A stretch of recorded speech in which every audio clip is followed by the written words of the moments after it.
o livro de Levítico. Sabemos que você está evitando esse livro por achar ele estranho. Então vamos corrigir isso. Vamos lembrar que a história da Bíblia começou com os seres humanos na presença de Deus, mas eles foram banidos por sua rebelião. No entanto, Deus quer ter um relacionamento com a gente, então escolhe uma família que ele usará para restaurar o mundo de volta à sua presença.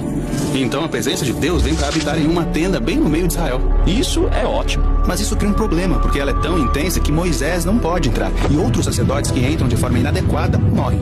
Mas espere aí, se a presença de Deus é boa, como ela de repente é perigosa para as pessoas? Pense dessa forma, a presença de Deus é como o sol, é puramente poder e bondade.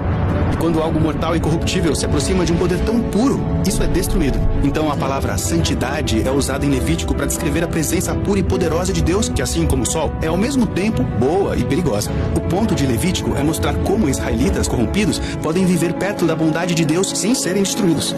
Agora no livro há 3 formas de como tudo isso vai funcionar, e elas vão parecer estranhas para você, mas aguente firme com a gente. A primeira são rituais, a segunda é a ideia do sacerdócio, e a terceira é uma série de leis de pureza. O livro é dividido em 7 sessões, e cada solução é explorada em 2 sessões. Os rituais estão aqui, os sacerdotes estão aqui, e as leis de pureza aqui. Agora, a primeira solução, rituais, envolve muitos sacrifícios de animais. Então Levítico começa com instruções detalhadas de como fazer esses sacrifícios. Alguns são formas de dizer obrigado a Deus, e outros são simplesmente formas de dizer eu sinto muito. E aqui no fim do livro tem mais rituais. Esses são a respeito de observar dias e festivais sagrados.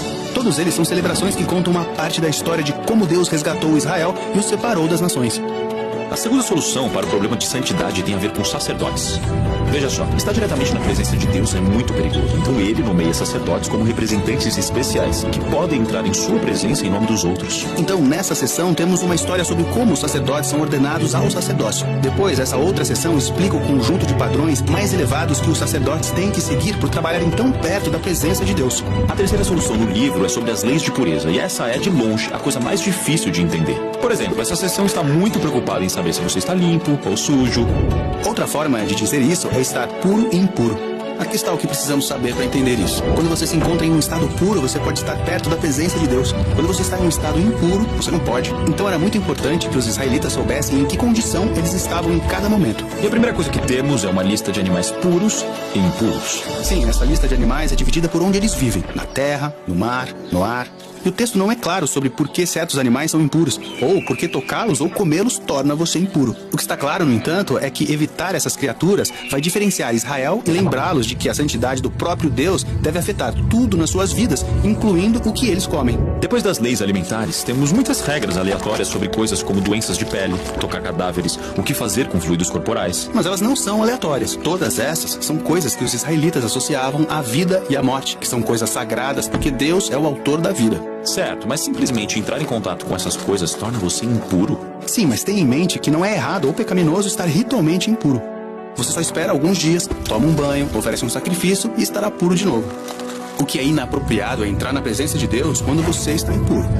Agora, tem mais leis de pureza aqui nesta sessão. Sim, elas focam no comportamento moral de Israel.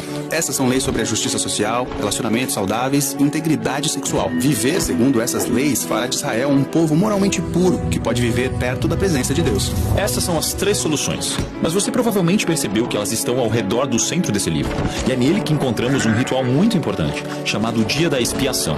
Sim, Israel é uma grande tribo agora, e há muitos pecados que passam despercebidos, sem que as pessoas os resolvam. Então, uma vez por ano, os sacerdotes pegam 2 bodes. Um desses bodes é sacrificado e o seu sangue é levado à presença de Deus, onde simbolicamente cobre ou expia o pecado de Israel. Isso é um pouco estranho. Bem, o significado do sacrifício é explicado no capítulo seguinte, no qual Deus diz que o sangue de uma criatura é a sua vida. Então, a vida desse bode é oferecida como um substituto. Ele está recebendo a punição de Deus pelo pecado de Israel para que o povo não seja punido. Isso nos leva ao segundo bode. O sacerdote coloca suas mãos sobre ele e então confessa todos os pecados de Israel. É como se ele estivesse depositando os pecados no bode. Então esse bode é expulso para sempre para o deserto. Chamamos isso de bode expiatório. Eu já ouvi essa palavra antes. Sim, é uma imagem muito poderosa de como Deus está graciosamente removendo o pecado de Israel. Mas sinceramente, os sacrifícios em geral parecem tão bárbaros. Bem, você tem que lembrar que no mundo antigo os sacrifícios eram a principal forma de conseguir um favor dos deuses. Mas o problema é que esses mesmos deuses eram imprevisíveis. Eles são inconstantes, você nunca sabe se eles vão te ignorar ou se voltar contra você. Então é nesse cenário cultural que vemos o Deus de Israel como totalmente diferente. Ele fica irado com a corrupção humana, mas nunca é arbitrário. E ele ama as pessoas, então oferece essa forma clara para que Israel saiba com certeza que eles estão perdoados e que, apesar de sua corrupção, estão seguros para viver perto de sua presença.